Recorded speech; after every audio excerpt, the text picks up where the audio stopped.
Hi guys, this is G Purushottam. Welcome to Andhra Pharmacy channel. Okay, ఈ video main ఏ దాని గురించి అంటే ఇప్పుడు జీప్యాట్ నోటిఫికేషన్ అనేది వదిలేశారు. ఇప్పుడు జూన్ ఫస్ట్ వీక్లో ఉంది. సో మీకు హార్డ్లీ ఇప్పుడు ఒక 50 డేస్ ఉన్నాయి. ఓకేనా, ఈ 50 డేస్ మీరు ఏం చేయాలి అంటే మెయిన్ కొత్త టాపిక్స్ అనేది చదవకూడదు గైస్. కొత్త టాపిక్ అనేది చదవద్దండి. ఇంతవరకు మీరు ఏం చదివారో దాన్ని రివిజన్ చేసుకోండి. ఓకేనా, అది రివిజన్ ఎలా చేయాలో చెప్తా చూడండి. ఫస్ట్ మీరు ఫార్మస్యూటిక్స్ అనేది చదివేయండి గైస్. ఓకేనా, ఫస్ట్ ఫార్మస్యూటిక్స్ నియర్లీ మనకి 38 బిట్స్ వస్తాయి. ఓకేనా, ఫిజికల్ ఫార్మసీ 1, 2 చదివేసేయండి. ఓకేనా, ఫాస్ట్గా రివిజన్ చేసేయండి. తర్వాత డిస్పెన్సింగ్ ఫార్మ్ అనేది స్మాల్ యూనిట్ కాబట్టి ఫాస్ట్గా అయిపోతుంది. ఓకేనా, ప్రిస్క్రిప్షను, పార్ట్స్, సబ్స్క్రిప్షను ఇలా ఇంపార్టెంట్ చూసుకోండి. ఓకేనా, తర్వాత లాటిన్ టర్మ్స్, తర్వాత మెట్రిక్ సిస్టము ఇలాంటి కొన్ని ఉన్నాయి కదా, అవి చూసుకోండి. నెక్స్ట్ బయోఫార్మస్యూటిక్స్ నుంచి మనకి మ్యాక్సిమం బిట్స్ వస్తాయి గైస్ ఫార్మస్యూటిక్స్లో. ఓకేనా, అదే ట్రాన్స్పోర్టేషన్స్ ఉన్నాయి కదా, డిఫ్యూజను, ఎండోసైటోసిస్ ఇలాంటివి, ఇవి చూసుకోండి చాలా బాగా. ఓకే, నెక్స్ట్ జ్యూరిస్ప్రుడెన్స్లో షెడ్యూల్స్ చూసుకోండి. తర్వాత ఇయర్స్, ఓకేనా, మ్యాజిక్ రెమెడీస్ యాక్ట్ ఇలాంటివి చూసుకోండి.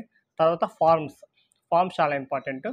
ఓకేనా, అవి చూసుకోండి. నెక్స్ట్ కాస్మెటిక్ ప్రిపరేషన్ నుంచి కూడా మంచి బిట్స్ వస్తాయి, ఈజీగా పెట్టవచ్చు. ఓకేనా, అవి చూసుకోండి.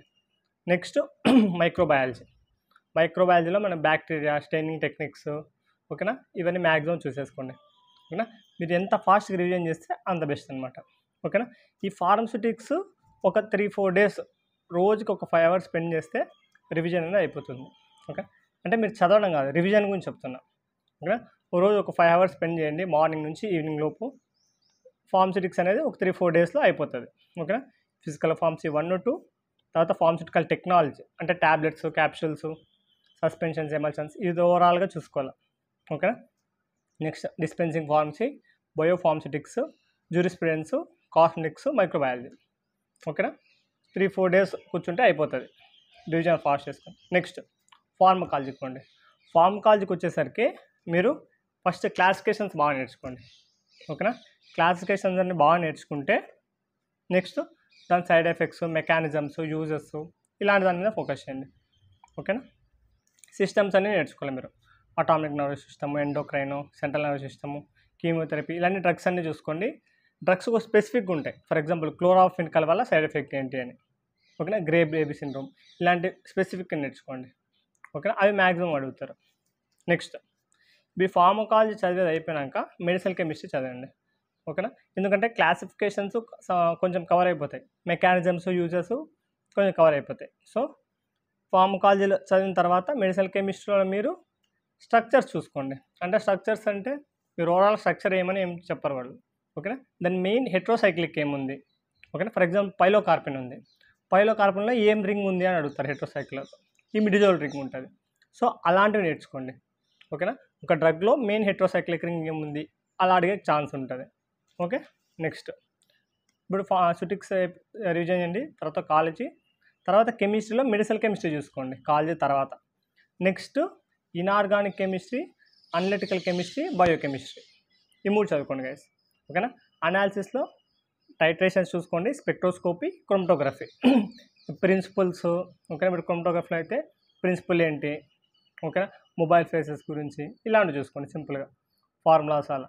టైట్రేషన్స్లో అయితే మనకి ప్రిసిపిటేషన్ టైట్రేషన్, కాంప్లెక్సిమెట్రిక్, యాసిడ్ బేస్ ఇలాంటివి మెయిన్ ఇండికేటర్స్, పిహెచ్ రేంజెస్ అలాంటివి చూసుకోండి. నెక్స్ట్ బయోకెమిస్ట్రీలో మనకి క్రెబ్స్ సైకిల్ ఇలాంటివి, గ్లైకాలిసిస్ ఇలాంటివన్నీ చూసుకోండి. ఓకేనా, ఏటీపీ ఎన్ని ప్రొడ్యూస్ అవుతున్నాయి, ఎన్ని యూజ్ అవుతున్నాయి, నెట్ గెయిన్ ఎంత, ఇలాంటివన్నీ బయోకెమిస్ట్రీలో కవర్ అవుతాయి. ఓకే, నెక్స్ట్ ఫార్మకాగ్నసీలో క్లాసిఫికేషన్ చూసుకోండి గైస్. ఆల్కలైడ్స్, గ్లైకోసైడ్స్, కెమికల్ టెస్ట్లు, కెమికల్ కాన్స్టిట్యూయెంట్స్, దాని యూజెస్. ఓకే, ఆర్గానిక్ కెమిస్ట్రీలో నామెన్క్లేచర్ చూసుకోండి. ఓకే, నెక్స్ట్ స్టీరియో కెమిస్ట్రీ, తర్వాత నేమ్ రియాక్షన్స్. ఓకేనా, నేమ్ రియాక్షన్స్ 20-30 ఉంటాయి మెయిన్వి పియర్సన్ బుక్లో. అవి ఒక్కటి చూసుకుంటే మ్యాక్సిమం అవే అడుగుతారు. ఓకే, సో బుక్స్ అయితే మీరు ఇప్పుడు లాస్ట్లో మీరు ఏమైనా నోట్స్ రాసుకుంటే నోట్స్ చదువుకోండి, లేదా పియర్సన్ బుక్లో రివిజన్ చేసుకోండి. ఓకేనా, ఒక 50-60% పియర్సన్ బుక్లో నుంచి అడుగుతారు మ్యాక్సిమం.